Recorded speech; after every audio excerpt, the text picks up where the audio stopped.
Guseen fiigaa dhufu kanoo isiin duutuu raajii soddoonuu funyaanii fi afaan inni oomachaa jira. Nyaatiin godhatiin jettee isiin itti haatee sodaannaan yaani nyaatuma isiin itti kan itti nyaatte jechuudha. Sanuma booda fayyadamti. Hayyee yeroo kanaatu namaaf fakkaata. Nyaata isiin itti kan itti irra fayyadamuun jechuun akka isiin keessa gooteef ifa galaalaan. Isinii galee sagalee isiitu yaani sagaleen isii hedduu tokko dadhabduudha. Sagalee isiitu ragaa namaa ba'a isinii galee. Sanumaaf ammaantan intala santu nyaata keessatti waa godheef namni osoo oromummaan jirtu giin akkana nama godhuun hin barbaachisu.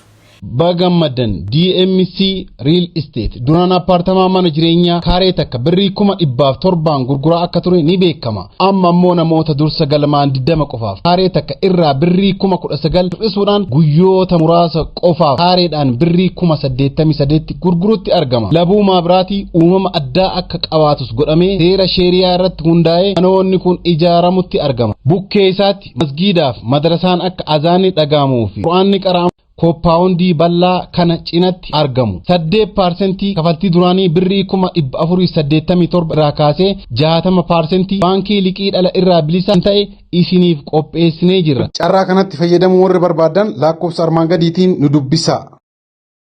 Assalaamu alaykum wa rahmatullahi wa barakaatuh. Kabajamtoota hordoftoota xiyyaa akkam jirtan isinirraa badeen jira. Irraan tanaa jawaatiif hin dhufe. Warri amantaa birooleen nashamaa harka fuunee Hino akkuma galchanii jirtan nama biraa fayyaan qabu. Dawalteen yaamtee nasiima hootu fayyaan qabu akkana duun jiraan jettee naa bilbileer saalaan abarreessite hoggisuman fiigaa dhufee yaani namni fayyaan qabu naan janan hedduu takka harrifadha wallahi waan ta'eefu. Gizeen fiigaa dhufuu isiin hoomachi funyaanii fi afaanii yaa'u jira waan isiin taate giin hin beekan. Isii gaafachuu hin dandeenyeen xeetiin kuteen karaa himaa. Gizeen doktorticha maal naan jedhani maal nyaachiftee biyyoota naan jedhe yakki maal nyaachifne ani jeeneen akkasitti halaas ammaan tana ragaadhaafiin akkaniin isin duubatti hin gaafanne isinis akka ragaa naa baatanii isii kana isin dura gaafachuudhaafin ammaan tana kaamerallee haadhee yaani akka isinis ragaa naa baatanii yoo isin tokko haataatu taate namni itti gaafatamu ni jiru waan ta'eefu ammaan tana fuula keessan duratti akkan gaafadhu. Wajuman ammaan tana halaaluta yaani isin duratti hin gaafadha waan ta'eefu. Ammoo gizee ammaan tana maaximan geessitu mana doktortu maal naan jabeetanii maal nyaachiftee biyyoota maaltu waan akkanaa nyaachiste jee. Yaani inni keessaa gad deebisee jechuudha du'aa gargaraa itti naqee gizee keessaa gad deebisu wanni ani jetii yaan argee ragaa boo aannan qoricha adda addaa kanaatu keessa jira sii galee. Isii aannan keessatti waa itti godhantee hin beeku isii waan isiin deekifatu waan akka adii ka'anii isinii galee keessatti ammoo kararri isaa kunuu garagalaa yaani viidiyoo silaarraa mareen isinii agarsiisuu danda'u viidiyoon hin qaba ammaan tan ammoo walumaanuu isinillee akka ragaa naa baatanii fuula keessan duratti isii waan nyaattee ammaan tana dubbatuu dandeessi gaafachuu hin danda'a. Ililli.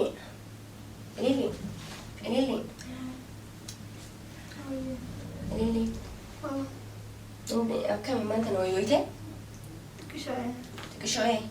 Yaani onneen teentee akkamsi jirti siraa gaggeebtee jirti moo akkamii maal jirta ammaan tana yaani qaama kan keessiitu beekachuu ammallee wayyaa hubattee akkamatti si deebisa si galee? Akka reefu ture wayyooyte? Hinoo gaa kabajamtoota hordoftoota sagaleen isaaniitilleen sagaleen isiitilleen akkanaa ilillii sagaleen isii hedduu takka jarreedhaa gisee laallu. Rabbi haa fayyisuu ammaan tana rabbi wajjin nu bira dhaabbataa du'aa illee nu godhadha. Ililli maal nyaatteeti? Maal nyaanne maa jettasi doktora duratti bar waa garaa gise si deebisan saanaati quban qabdu. Doktortichi noo akkana nuun jechuu eegiin na dhiisi. Anna dhoosita annarra dawwalattee bar nasiima akkana fayyaan qabu koodee fi na dhaqqabi na baraare jettee lubbuu ta'e si baraare. Giin haraan tana silaan irra dawwaltee lubbuu danda'e tiyya na baraare naan jechuu baatte namni irra dawwaltee lubbuu tiyya na baraare jettuun hin jirtu. Ammaan tana kabajamtoota hordoftoota duratti si gaafatu jira waan taate aannan dhoosini naa himi si galee waan feeti ta'e aannan dhoosin an saayibateetti sobbaleetteetti yaani waan rakkatteen akka fedhe si biraan dhaabbadha si galee waan taate giin natti himi nan dhoosin.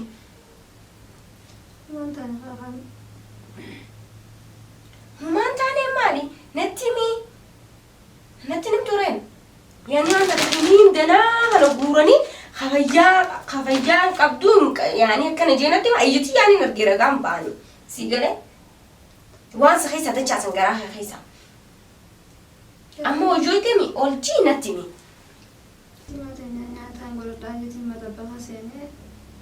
Magartuun angana dhuftee maaliif maa barbaadde na jettee nyaataan godhadhaa jeetiin nuteenee injii magartuudhaan. Nyaanni ni jira nyaatuma jiru nyaadhu naan jettee nyaataa kan nuyi sannaa kannite aannan kana naa kannite. Nyaadde sanboota daawwateetu maal lafadhee sanboota sa'aataan asirratti daawwadhee naasumaan asirratti daawwadhee rifadhee. Giseen irra bilbilatu san akkam jirta yaani akkamiin irra bilbilatu dandeessi? Numaan daawwatee bas irraa fadhee numaan telefoona fudhadhee akkaan ta'uu agareen ni daawwate. Ati maaliifi yaagileetiya osoo nyaati yotiin godhattu osoo ol dabbii qabdanii waan isin sakkaniite maa nyaattati ifee ku qabde yaani isin irraa ifee ku qabde isin si jala seentee daftee sila fiidee waan isin sakkanite nyaachuun keetuu bakkiidha godhatu qabdaayyee. Akkasitti hin beekne nyaanni bilchoonni jira kabira isaas hin godhini jettee nyaata hin godhini kun kanuma nyaaddu jettee sannaa kanite sanboota gaamaan hin godhanumaa nyaadde khalaas. Nyaannaa lakkuma tokkoon ta'e bakka walumaa tanaaf kalaqna jee laafadhatu maal lafa deema. Sanuma booda if wallaaltee jechuudha. Wallaalee sirratti daawwalee sa'aan sirratti daawwalee sanuma bilbilaa. Naam yaani eeguma nyaata san nyaatte boodarraa narra bilbilattee eega san booda if wallaaltee uumachi akkasii si keessaa yaa'u eegalesaa. Kusanuuf quban qabu.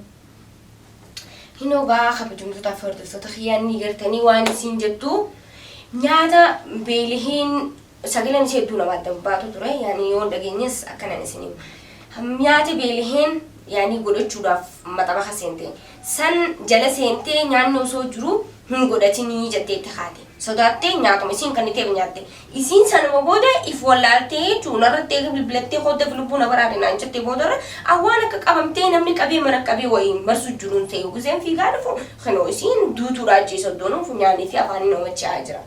Nyaatiin godhatanii itti isin itti haatee sodaannaan yaani nyaatuma isin itti kan itti san nyaatte jechuudha. Sanuma booda fayyaa dhabde hayyee yeroo kanaatu namaaf fakkaata. Nyaata isin itti kan itti irra fayyaa dhabuun jechuun akka isin keessa gooteef ifa galaalaan. Isinii galee sagalee isiitu yaani sagaleen isii hedduu takka dadhabduudha. Sagalee isiitu ragaa namaa ba'a isinii galee. Sanumaaf homaan tan intala santu nyaata keessatti waa godheef namni osoo oromummaan jirtuugiin akkana nama godhuun hin barbaachisu.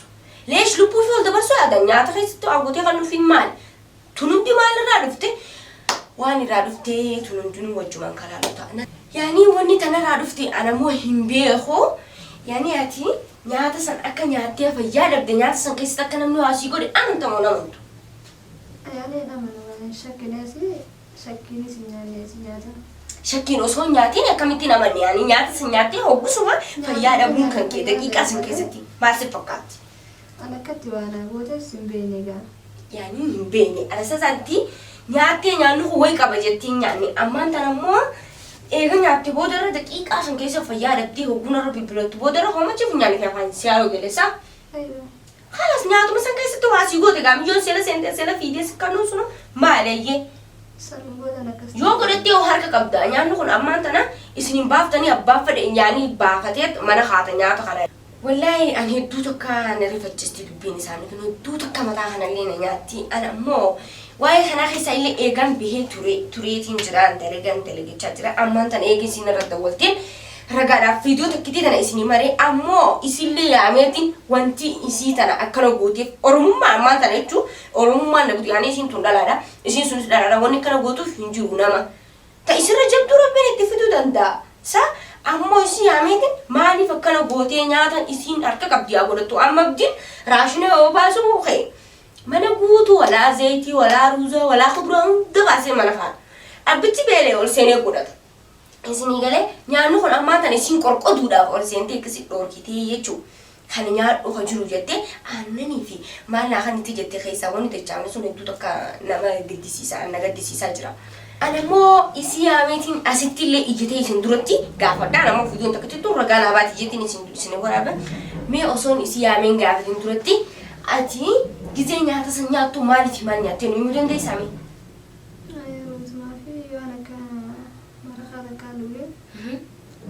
Nyaanillee guddaa jira sanbootaan kalaas fayyumanii nyaadde hin godhatin jennaan calmeetumaan san nyaadde karaa sanbootumaan dawwaafi.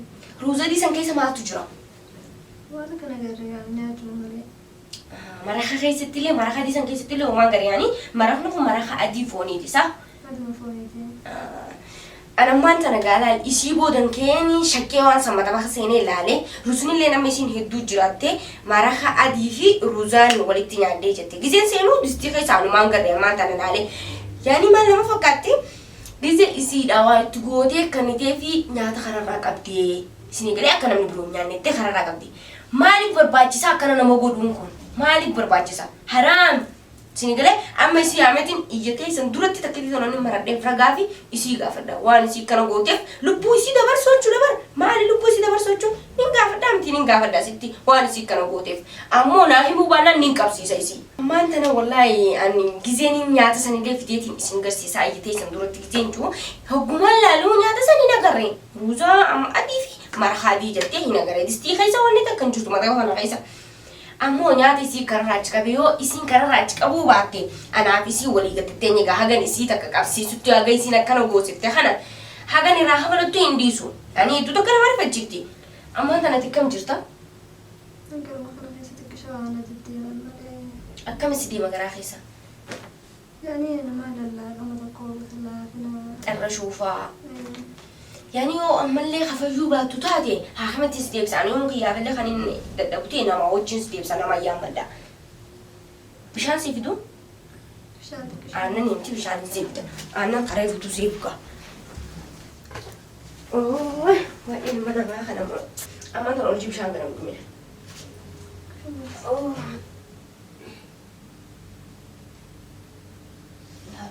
سيف قاليس أتي أمان تروني سجادو أكيد سين سجودي خنا يعني كوبا أبدين بارنكم أبدي واتك كوبا كابو أكمل كوبا كم يعني وان سين سجودي خنا تكنا كده قبضة أبدي ليش يسين مجوا شري دجان هاس دجان مجوا سنة دبي دجي سينا يسين بيقول لنا يسين أن سينا يسين دبي دجي يسين أمو هاس دم ما قبضي شرو ما قبضي سيجله وان سين سجودي تكا تتيم تا أنا ما لبوت أنت سيبراني تنجرا سيجله الحمد لله يوم ملك خفيو باتو سيبران دابدا سيجله سيبران دابدا أنا كان جرو سيجله لكن درجة تنديم نسيبران جرا أوكي أما مو يو فيو باتله أنا تقدر بالبلا إتينيتي أنت ما قبل ما تكون مسكينة جدا يا وابدين لنا مسكينة دي جاينيتي أنا خايف جيرو خلاص كده مغرتون ما تسمع مغرتون ما كده خلاص هاي أبدين مسكين وما أنا ما أبدو ما كنوا يدوتو كان عارضة مجان جوا ما هالتيسي أبدين كنتران وما إكلي كفتو كونساسي خجانا ما أنتنا خرر دي مكاجرة يعني خررون جلوسي قال جوا ما تكرر رقماجرة بيخون أما أنتنا خبيهم تاخذ تخيا إللين أما كيرود واسنيمتي أما دبتها جرتي الحمد لله رب العالمين أكيرود واسنيمتي أنا مو أبدي لين فدا أبدي مال الرتي أكاي إسان كنا ودتنا كيوان نينجا فدا سيني قال أما أنت الحمد لله رب العالمين أكا فيديو بروتي ولتي ديبنو إسيني لين نوردو فادا أما مو إسيني أكا يرود واسني متى الحمد لله رب العالمين ويويتي جرتي إسيني لين إنشورر كاين هذا إسيني قلي فيديو بروتي لين إسيني فين ديبيا إسنا مو نوردو فواني نرجع نوردو فادا عبد الله يعمتين قافدا فول خيسن درتي انت لساني اللي يعمتين قافدا فول خيسن درتي يعني إسيلين حاجة كم ميدمتي هاجنا جيستا كتي أنو ما نتنديف نيجا دلقا ويتو دلقا نتنديفو هاجا نسيبا كانغوتي إسينا مو ما تكلش كنادا نهردو فان شورر كاينادا نجن نجرادا